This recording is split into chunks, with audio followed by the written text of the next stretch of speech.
This is the Upstate Hoops Podcast. Recorded live in the studios of FingerLakes1.com.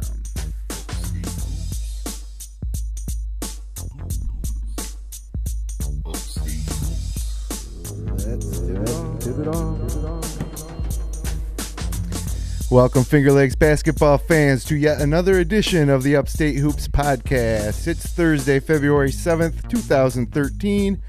This is episode number 14 of Season 2, coming at you live from the FingerLakes1.com studios in downtown Seneca Falls, New York. I'm Jim Sinacropi. As usual, I'm joined by my co-host, Matt Verkey. What's up, Jim? And a great show tonight, as usual. Big news in the Finger Lakes West as league-leading Honeoye forfeits the remainder of their regular season, perhaps the rest of the season, due to a hazing incident. Geneva Panthers take their first loss of the year out of league against Aquinas last Friday night. We'll give you all the results from the week in the Wayne Finger Lakes High School basketball, including a recap of the historic Lions-Newark game on Saturday night. We'll give you our players of the week, our power rankings, and much more.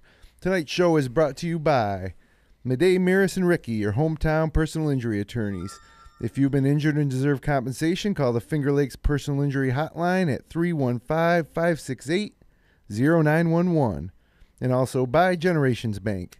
Generations of service for over 140 years. Visit them online at mygenbank.com and check out their new mobile banking app in the iPhone or Android app stores. And finally, Newark Pilots Baseball. Season ticket package is now available for the 2013 season at beautiful Colburn Park in Newark. Visit newarkpilots.com for more information. Well, Verk, some big news came out just yesterday affecting the standings at the top of the Finger Lakes West and, having other implications, too. It's, not the type of thing we like to see interrupt basketball season, but Honeoye suspended 5 seniors after a reported hazing incident on a bus ride home from the HAC game.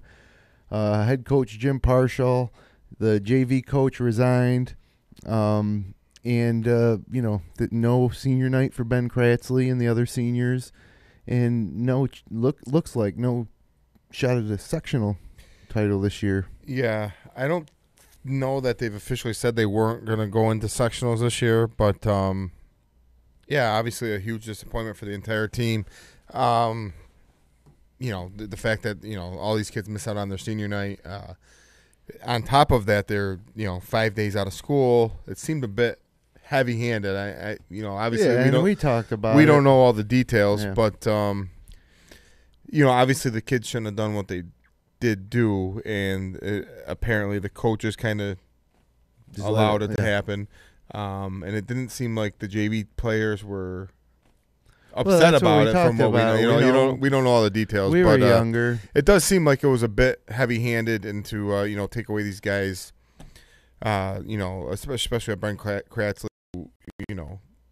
if not to get the chance to go for that sectional title, if that happens, or even just a have league your title, night, and having your senior night and things of that nature. So, but when we were younger, there's stuff like that going on in the bus rides. And not to say that we have any idea what actually really happened, but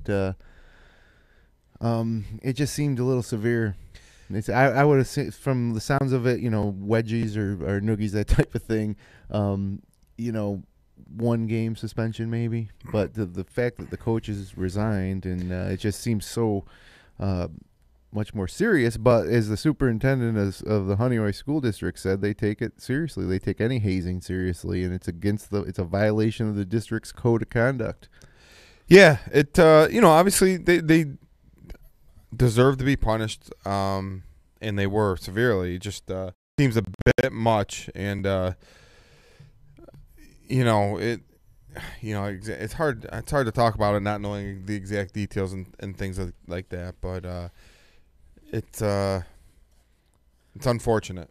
It is, and what it does is really opens up the Finger Lakes West for Naples, Bloomfield's back in it, even Red Jacket, and we're going to talk about a lot of the standings tonight throughout the different leagues, because we have 1 week left. A week from tonight, Wayne plays Geneva in the final regular season game, and then it's on to sectionals. But Dundee, Red Jacket, Bloomfield, Naples all now have a shot, at that West title. But it looks like it's going to be between Naples and Bloomfield.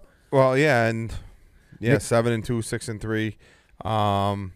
The other two teams 2 games back, I think, with 4 losses in the league. Yeah, it looks like Naples and Bloomfield's going to come down to, but yeah, Naples picks up a forfeit win against Honeoye, and Honeoye had to play some of these other teams twice already. Right. So it's kind of not really fair for the whole league. If Bloomfield had to play Honeoye twice, and that's true, and Naples ended up getting the forfeit win. And this was a big, and when we talked to Ben Kratzley a few weeks ago, they had lost to Naples the first time around. They were looking forward to another shot at him. That would have been last night, but instead it goes into the books as a 2-0 Naples victory, with the forfeit.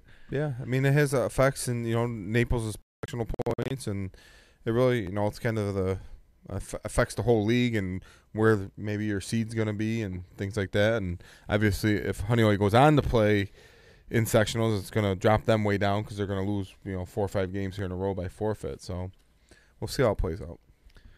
Well, big test for Geneva last Friday night, hosting Aquinas. Ended up being a great game. Geneva takes the first loss of the year, 56-53. At the end, Geneva really led a lot of that game, Verk, and they couldn't score at the end. The last 5 minutes, I think they had just a couple free throws for the last 5 minutes of the game, and that allowed Aquinas to catch up and eventually take that win. Yeah, from just from reading the paper and hearing Coach Miller's comments, it was a game that Geneva was led by 10 at one point. I think they're up, close to double figures going into halftime, and Geneva was winning most of the game, and Aquinas kind of pulled it out in the end. But those two could face each other further down the road here. And, it's still a great game for Geneva to play and know that, obviously, I think in the long run it'll give them more confidence going. Aquinas is knowing they had him beat. 3-time defending sectional champion and, knowing that they're not going to be scared playing any other teams coming in the sectionals and things like that. And I think they're, if they get that opportunity again, they're not going to let that lead slip away a second time.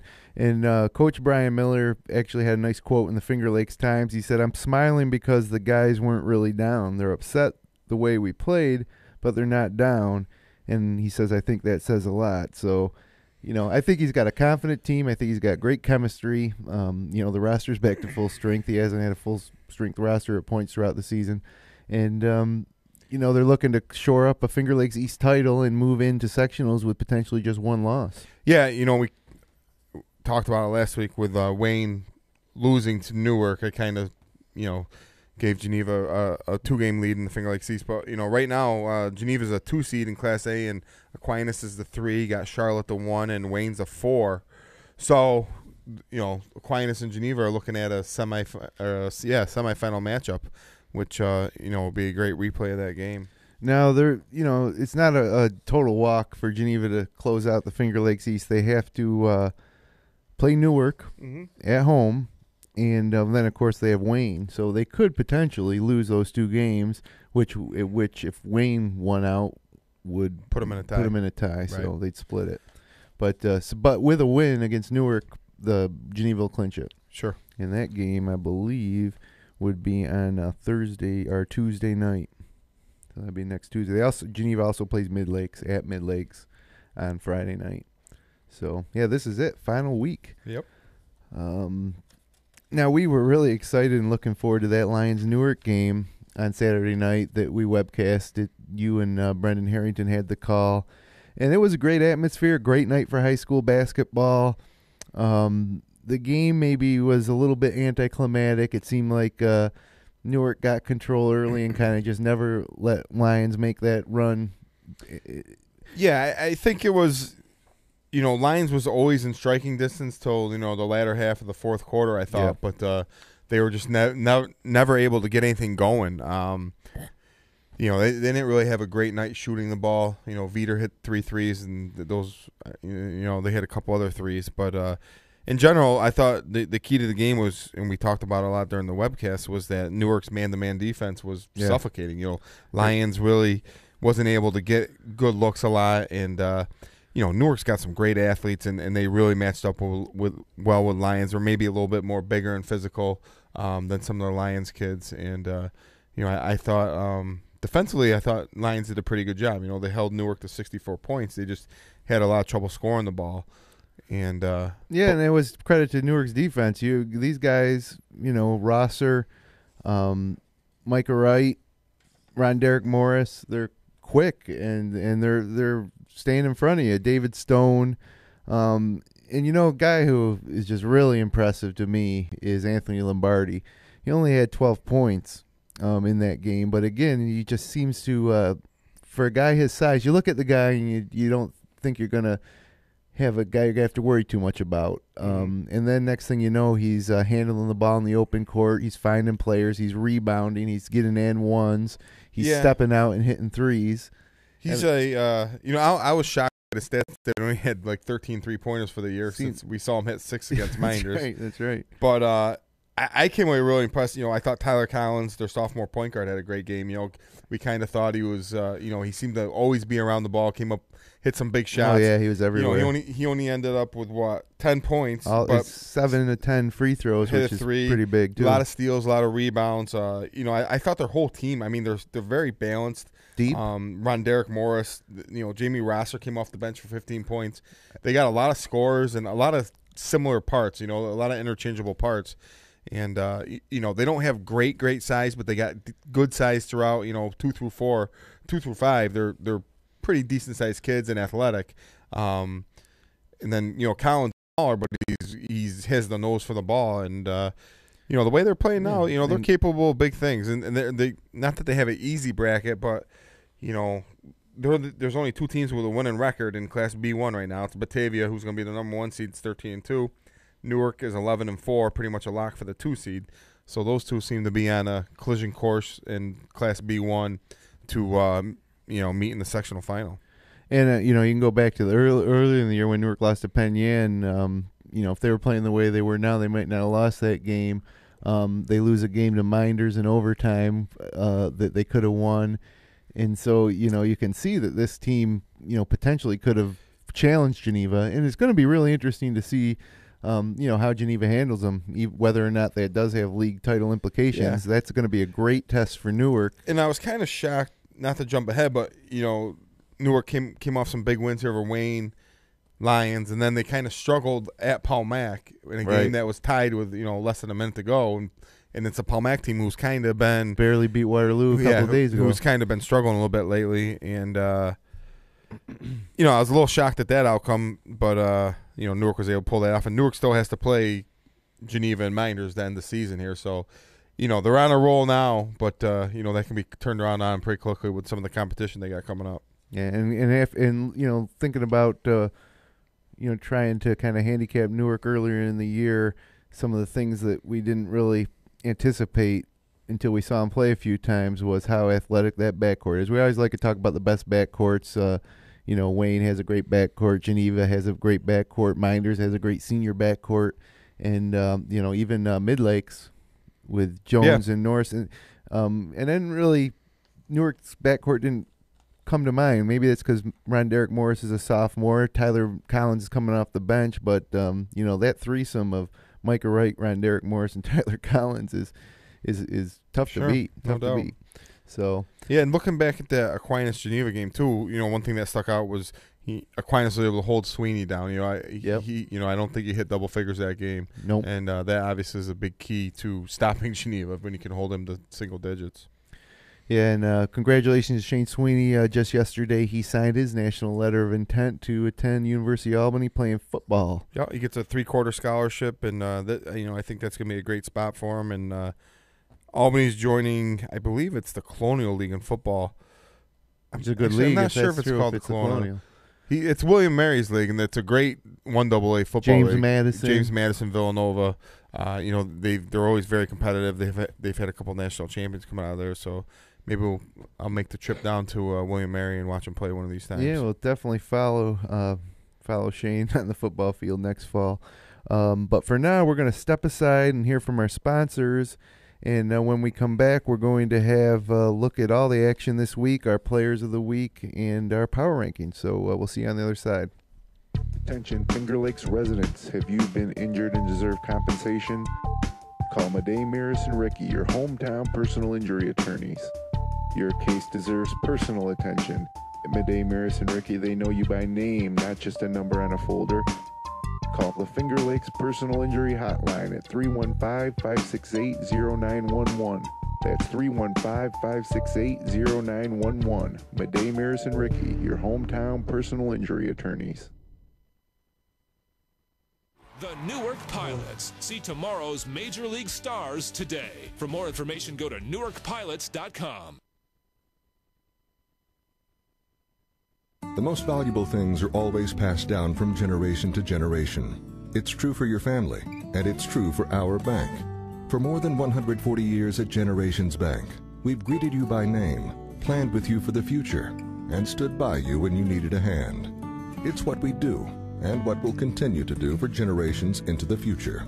We might look different now, but in the important ways, we're exactly like we've always been. Stop in your local branch or go to mygenbank.com. So many sights to see on the internet, but for everything local, there's no place you can get it. At fingerlakes1.com. Come on over to fingerlakes1.com. Like us your homepage. News, weather, sports, and fun. Log on to fingerlakes1. www.fingerlakes1.com. And welcome back to the Upstate Hoops podcast. Thank you to our sponsors, Generations Bank, Newark Pilots Baseball, and Midday, Maris, and Ricky. We saw Mike Maris tonight at the old soccer field in Marcellus, rooting on his kids, and we certainly appreciate what they've done. As a matter of fact, Virk, we're about to webcast our final two webcasts of the season next Tuesday and Wednesday. Penn Yan at Waterloo, and then Lions at Clyde, and that'll be 11 live webcasts.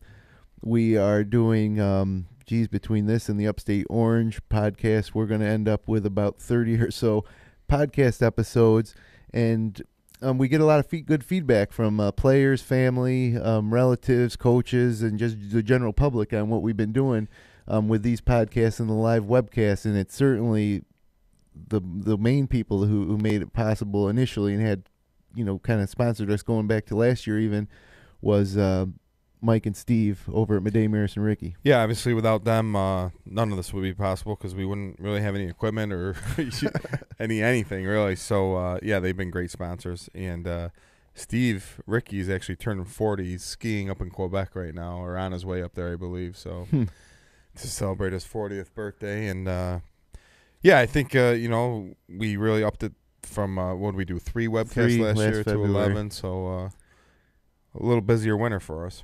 We'll be back next year too, I'm sure, with more. Yep. But for now, we're entering the last week of the regular season in the Wayne Finger Lakes leagues and all of Section 5.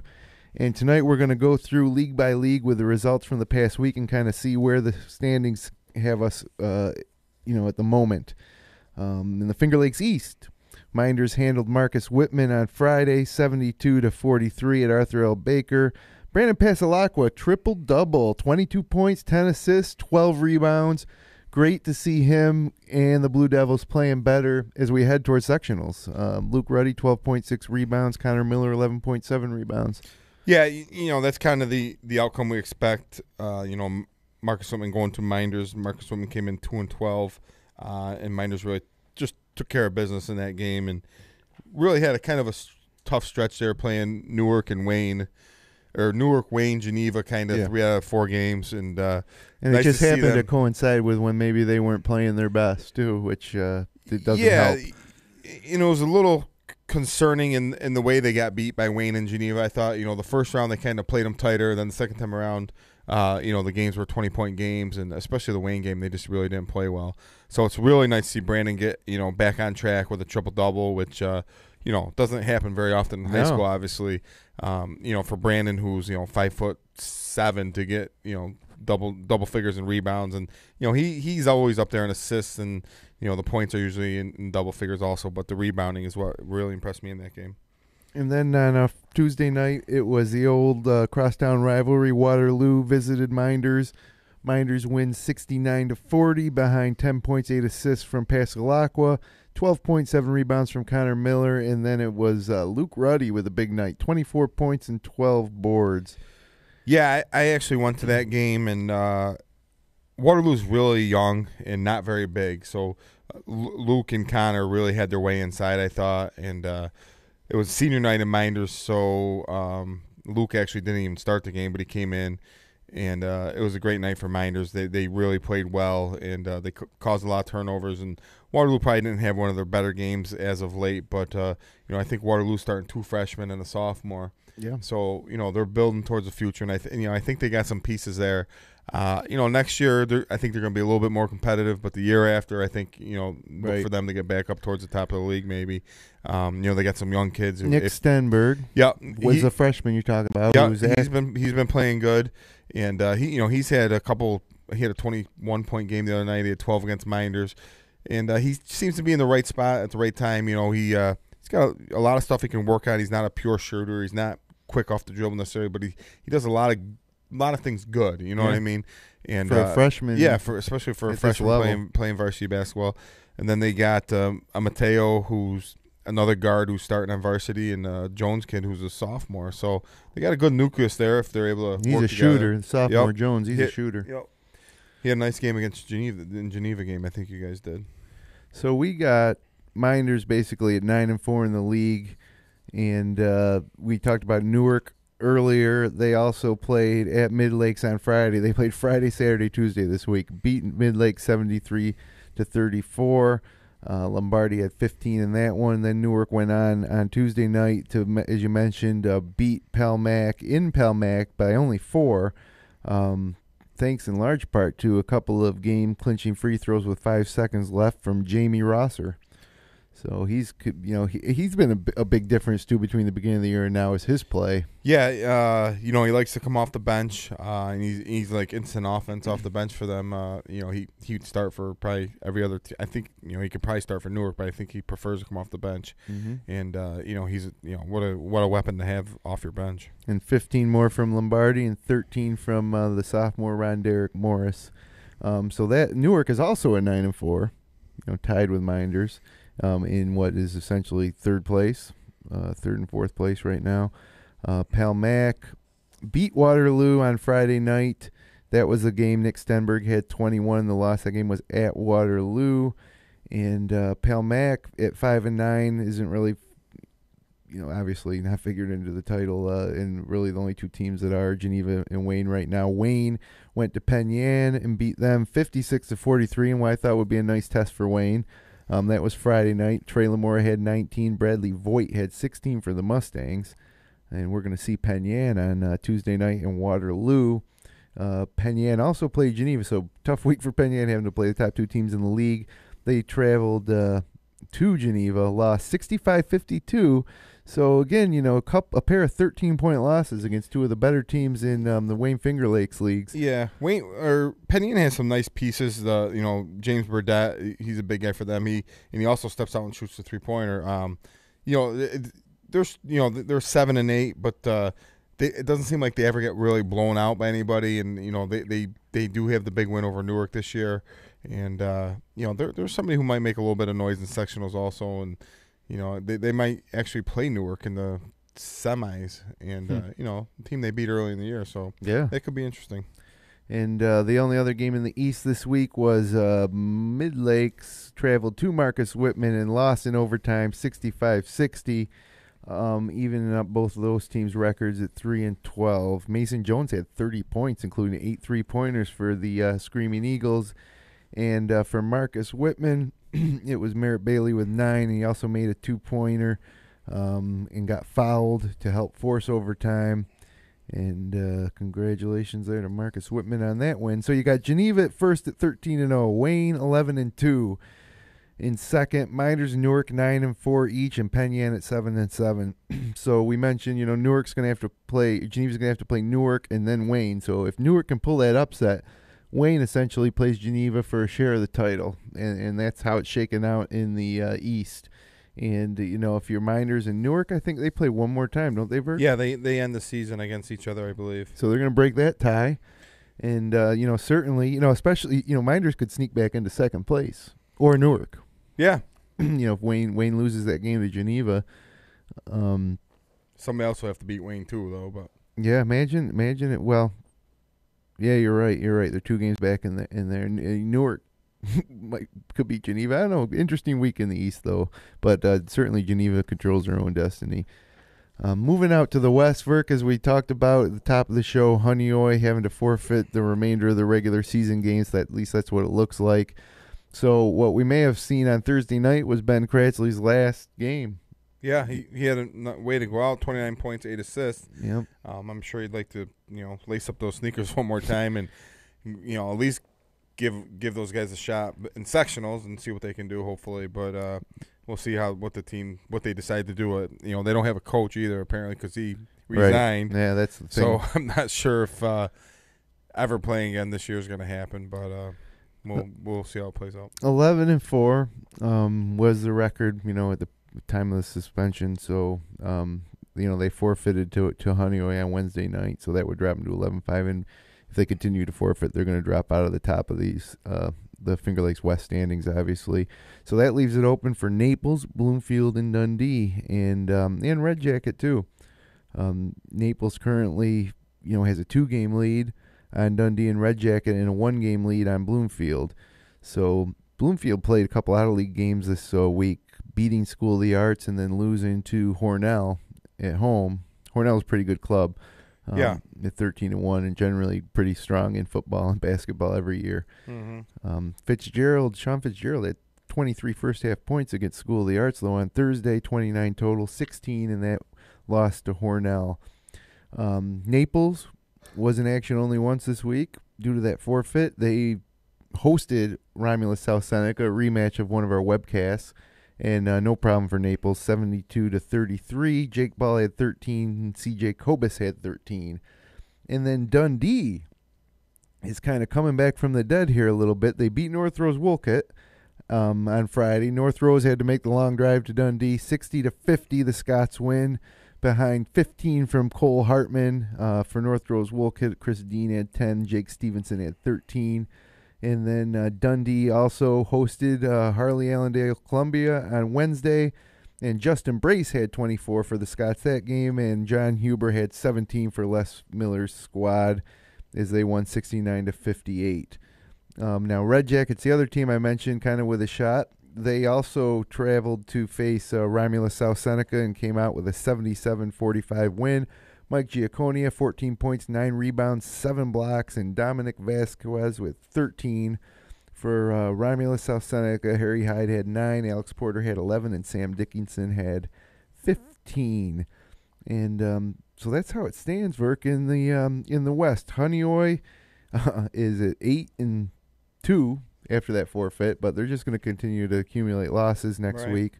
Naples 7-2, Bloomfield 6-3, Dundee 5-4, Red Jacket 5-4, and it's pretty wide open. Let me just take a quick look here and see who we got for matchups up. Dundee at Naples Friday night. If Naples wants a shot, they're going to have to obviously win that game. But what I found, Verk, in looking at the schedule next week, is that Bloomfield kind of has an inside track on this thing because they play Honeoye next week, so there's a win. They get the forfeit. Yep. Naples, like I said, has to play a tough game against Dundee, and so if Dundee beats them, then they're looking at a tie with Bloomfield, basically, because it looks like then Naples has HAC, who they should beat.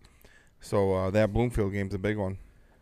Yeah, and Naples is going to have to earn their first Finger Lakes West title. Yep. In a long time, and with a win when they host Dundee on Friday night. That's tomorrow night. So, moving on to the Wayne County League, we've got on Thursday night, Lions went into Red Creek and defeated the Rams 78-43 behind 12 from Alex Mussolino and Trey Johnson, 11 from Derek Veter. Gananda defeated Sodus on Thursday night. Williamson drops one to North Rose Wolcott. North Rose starting to play better. Williamson, this middle of this Wayne County League, I just want somebody to kind of jump up and ascend to that next tier, but they just keep surprising me by beating each other. So yeah, and especially Williamson. They played Clyde tight a couple weeks ago, and you just never really know what to expect from them. They last year they beat Lions. So they're kind of a team. I think when they play well, they seem to get good results and are capable of some upsets, but they're also capable of losing to some of the teams that towards the bottom of the league as well. Yeah, I mean the Stevie Thompson and Tom Stevens both had 15 in that game at North Rose, and then they played the second game of the week was against ER, and they lost that game 75-67 in overtime. Stevie Thompson had 15 again. He made a 3-pointer at the buzzer to force overtime. Rufus Hall had 17 as well for Williamson, but it wasn't enough as Williamson got outscored 14-6 in overtime by East Rochester. Justin Reho had 24. Phineas Jocks had 19. Clyde was all over Sodas last night. I don't know if you saw that score, but I didn't. It was 79-16, I believe. Yeah. Oh boy. And Soda's still looking for their first win. We need to set up a Sodas South Seneca Romulus game.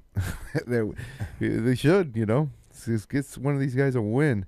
Clyde also played at Red Jacket, which I thought may have been a little bit of a test for him, but apparently it wasn't because they won 73-30. Tom Canale had 12, Patrick Harper had 16, and Cam, the man, DeSanto, 20 points. Yeah, Clyde just continues to roll along in that league. Not much competition from the bottom half of that league, and Clyde had an easy week with Red Jacket and Soda. So, and their one contender, Lions at Gananda this week, 48-34. A little low scoring. I thought Lions might put up a little bit more, few more points on Gananda, but Trey Johnson had most of those points, 22 points, 14 rebounds. Yeah, maybe that, he really struggled against Newark in, some foul trouble and never really got unchecked offensively. And, so maybe this will help him going into that game Wednesday night with Clyde. And Lions has the big game this weekend, too. They're going to Quicken Loans Arena to play Wellsville, who's also a good team. And that's something we talk about, too, with Lions. They were number 1 seed last week, and that loss to Newark dropped them down to a 3. And if they go to lose to Wellsville and Clyde, they could be even dropping down to a 5 seed. So just interesting to see how that plays out for them. Well, real quick, one last score in the Wayne County Leagues this week. North Rose Wolcott traveled to Red Creek and came out with a 59-45 win. Christine had 16 points for North Rose, so a couple wins for North Rose this week. The standings are Clyde at 12-0, and this is league record. Clyde lost to Watkins Glen, so they're actually 15-1 overall. But in the league, it's 12-0 for Clyde, 11-1 Lions, Gananda 7-5, North Rose Wolcott now 7-5, ER 6-5, Williamson 5-8. So what it's going to boil down to potentially second to last night of the regular season, last game for both Clyde and Lions in Clyde Wednesday night, 7 o'clock for the Wayne County title, and we're going to be there webcasting it. Yeah, it's Lions Clyde, so it's a big game, but obviously even bigger this year. I think last year they played and it was kind of reverse situation where Lions had beat Clyde early in the year and Clyde needed to win. And Lions was able to hold on in that game, a game in which Clyde really could have won. They had the ball with a chance to win. Yeah, and Lions pulled it out. And now Clyde kind of reloaded a little bit, and they brought in Canale. And their first game was real tight. It was low scoring in the 40s, and Trey Johnson didn't play in that game. Right. So if I was give Clyde a few points in this game as the favorite, but. I think Lions is going to really bring it that night, and should be a great game. I can't wait, and that's going to be an atmosphere like no other that we've seen this year. You're going to see standing room only. You're going to see it's going to be loud, and it's going to be a raucous environment, and it's for the Wayne County title. Yeah, I'm really looking forward to being there. And I got to actually call the game, but that's a game I would just like to go and watch, even if I didn't have to be there. So it should be fun. Now, for that game to be for that title, Lions has to do a couple things. We mentioned they're going to be in Cleveland to face Wellsville at the Quicken Loan Arena at 3:45 on Saturday. They're going to get home late, early morning Sunday. Then they got a game Monday. Williamson's coming to town. And you mentioned before, it's a team that gives Lions trouble. And if they, fall asleep and lose that game on the short turnaround, that game Wednesday is not going to be for the Wayne County title. Yeah, it's definitely a trap game, especially with all the travel they're going to be doing and stuff like that. But hopefully Lions can win that game to set up the big showdown Wednesday. And it looks like Clyde's going to have some time to prepare because they don't play Monday. I don't see. No, they play Friday night they host Gananda on Friday night, and then they don't play again until that Wednesday. Yeah, so Coach Jackson's going to have time to prepare for Lions. Obviously, a lot more than Coach Young. He's getting ready for Wellsville, who's a good team. They got to go out and play in Cleveland. Come back, obviously prepare Sunday for Williamson, and then have 1 day to get ready for Clyde. So it's a lot going on. Coach Young's going to have a busy week. Well, you challenge your kids, and the reason you play is for situations like this, So they're gonna, Lions has 3 really big games left. As a player, that's I think I always enjoyed playing the big games. Like we always opened up with Marshall and Bishop Kearney my junior and senior year, and you look forward to those big games, and it's you don't always want to just know. There's some teams you go out and you just know no matter how you play you're going to win because you're more athletic and better and things of that nature. So these games are fun. Lions lost 2 games in the Wayne County League in the last 2 years, so they obviously have to look outside of their league if they want to get challenged by Williamson beat them last year and Clyde this year. So kudos to them for playing Newark first of all, and for playing Wellsville this late in the season. So, but we're rooting for them against Williamson. Nothing against Williamson, but we're hoping that game Wednesday night is for the Wayne County title. Yes, sir. So, Verk, how about our Section 5 Players of the Week? All right. I'll let you go first this week. But before I do, I should let you know that the Finger Lakes One Upstate Hoops Section 5 Player of the Week wins a FingerLakes1.com t-shirt. Just email us at upstatehoops@fingerlakes1.com with your shirt size and address if you are chosen as a Player of the Week, and we'll send it right out to you in the mail. Gray or white, be sure to give us your shirt size. Verk, who you got? Who's winning t-shirt?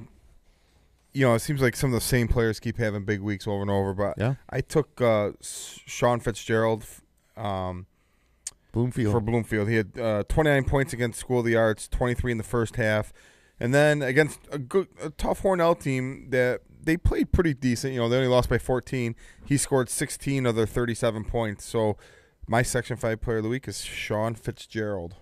Well, I originally was going to give it to Chris Dean out of North Rose because I feel like he's a big reason they've been playing better, and he did have a big week, but I got to go with Brandon Pasalacqua, senior point guard, Minders, triple-double, Verk. Who gets triple-doubles in high school? It's one of your rules, right? Any triple-double gets a... Anytime you score 39 points or more or get a triple-double, you get my Player of the Week, so congratulations, Brandon. And also a good game the second time around at 10 points, 8 assists. Yeah, he's a class player.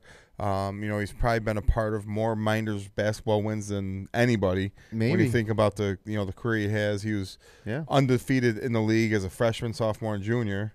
And the first losses he had in the league were the 4 that they suffered this year. But just a great overall career. He's been running the show there for a while, and Coach Fields is going to miss him next year. Yep, but still hopefully plenty of games left for Minders go heading into sectionals. So and all these teams, again, this is the last week of the regular season. Next Thursday night will be the last game, Wayne Minders or Wayne Geneva, and then sectionals start up next Tuesday night, the following Tuesday. Rick? Yeah, yep. And we'll have all the action for you without a doubt. We're looking forward to seeing how some of these sectional brackets play out. But how about our power rankings in the Wayne Finger Lakes Leagues? The top 5 of the best teams in the Wayne Finger Lakes. Verk, I'll go first. I moved Minders back to number 5. I think they're kind of playing a little better. Yeah, the competition hasn't been as tough, but I still like their team. And they seem to be getting things in order heading into sectionals. So I bumped them back up to number 5. I got Newark at 4. We spent a lot of time tonight talking about how well Newark is playing and their tough defense, and I got them at 4. 3, I got Clyde, only 1 loss out of league to Watkins Glen this year. On paper, pretty stacked, and really looking forward to Wednesday night when Lions comes to town. Number 2, Wayne. What can we say? We talked about them all year. Lamora, Hollenbeck and company, Ben Bobo. Number 1, still Geneva, even though they lost to Aquinas. I don't think that if Wayne played them, they would have played them that close. So. Yeah, I got similar top 5, but it's nice to see Lions go over and play Newark, so you can kind of get a feel, maybe a little bit better feel for where some of these teams might be at. My top 5, I got Clyde at number 5. I got Clyde only has that 1 loss and Minders has 5 losses, but I just think Minders played a tougher schedule in the Finger Lakes East. I got Minders at number 4. I got Newark at 3, Wayne 2, and Geneva 1. Yeah, there you go. I mean, it's pretty much a consensus on who the top 5, who the members are. Just a little difference in order there. Of course, that could change. I don't know how many more weeks we're going to be doing the top 5 once we get into sectionals, but maybe last week might be our final one. Yeah, obviously, Lions beats Clyde. I'd have them back in ahead of Clyde. They played the first time without Trey Johnson and gave him a great game. You get Trey back, but now you're in Clyde, so you a little tougher to play in Clyde, but you got your leading scorer and leading rebounder back, so that should help you out a little bit. Well, the week ahead, the last week of the regular season, Friday night has a big slate of games, including Minders at Penn Yan, Geneva at Mid-Lakes, Pelmac at Wayne, Marcus Whitman at Newark. Honeoye was to play Red Jacket. That's going to be a forfeit. South Seneca Romulus at Bloomfield, Gananda at Clyde, Red Creek at East Rochester, and the big one in the West, Dundee at Naples. That's one you want to keep an eye on Friday night as Naples tries to secure their first league title in, maybe 100 years. I don't know when the last time they won the Finger Lakes West was, but Saturday night, Romulus South Seneca in action again, this time at Waterloo. So a chance there potentially for them to pick up a win. Wellsville in Cleveland, Ohio, Quicken Loans Arena against Lions at 3:45 Saturday. Then they're going to get to stay and watch the Cavs game later. Then Monday, ER at North Rose Wolcott, Red Creek at Sodus, Romulus South Seneca at Pavilion. So Romulus South Seneca really squeezing in some games here. Friday, Saturday, Monday. Williamson at Lions is the one you want to watch Monday. If Lions want to share that Wayne County League title, they're going to have to take care of Williamson, the team that handed them their 1 loss last year, and a team that gave them a pretty decent game earlier this year. So Tuesday night, Bloomfield at Honeoye. That would have been a huge game, Verk. Instead, it's a forfeit. Yeah. Mid-Lakes at Minders, Naples at HAC. Big Green will have to take care of business there. Northwest College Prep at Pelmac. Newark at Geneva is a game Tuesday night that you're going to want to keep an eye on. But the game that we're webcasting is Penn Yan at Waterloo, and that's going to be a great chance to get a look at some of these kids for Penn Yan, James Burdett in particular. And I'm expecting a pretty competitive game. You're going to get a look at the young players at Waterloo and a team that we've talked a lot about this year but haven't seen yet, Penn Yan. So that's Tuesday night. That webcast starts at 7:30. Red Jacket at Dundee Tuesday. Wayne at Marcus Whitman. And then Wednesday night we're going to be going across the bridge to Clyde-Savannah High School past the historic Dercola Field for Lions at Clyde, 7 p.m. It's the highlight of our schedule along with that Lions-Newark game. These Wayne County games are awesome. Yeah. And we're really excited. That webcast should start a little earlier than our normal webcast, shortly after 7. East Rochester at Gananda, Sodus at North Rose Wolcott. And then last night of the regular season, a week from tonight, Geneva at Wayne. And then it's on to sectionals, and certainly we're going to be staying with you right through till the last one of these Wayne Finger Lakes teams is knocked out. So, yeah, this is the for high school basketball fans, the best time of the year here, getting towards the end of league play and getting ready for sectionals, and hopefully some of these teams will be making the trip up to Blue Cross Arena, and maybe we'll go up and check them out. Yeah, absolutely, because I think we got a few teams in our leagues here that should make a run this year. Definitely. So thanks again to our sponsors, Madej Maris and Ricky, Generations Bank, and Newark Pilots Baseball. For our live viewers, we'll be back online live in about 15 minutes for the Upstate Orange podcast, so grab a quick snack and stay tuned. Thanks again for joining us on the Upstate Hoops podcast. For my partner, Matt Verkey, our producer, Jeremy Hunt, I'm Jim Sinacropi. We'll see you back here next week. See you next week.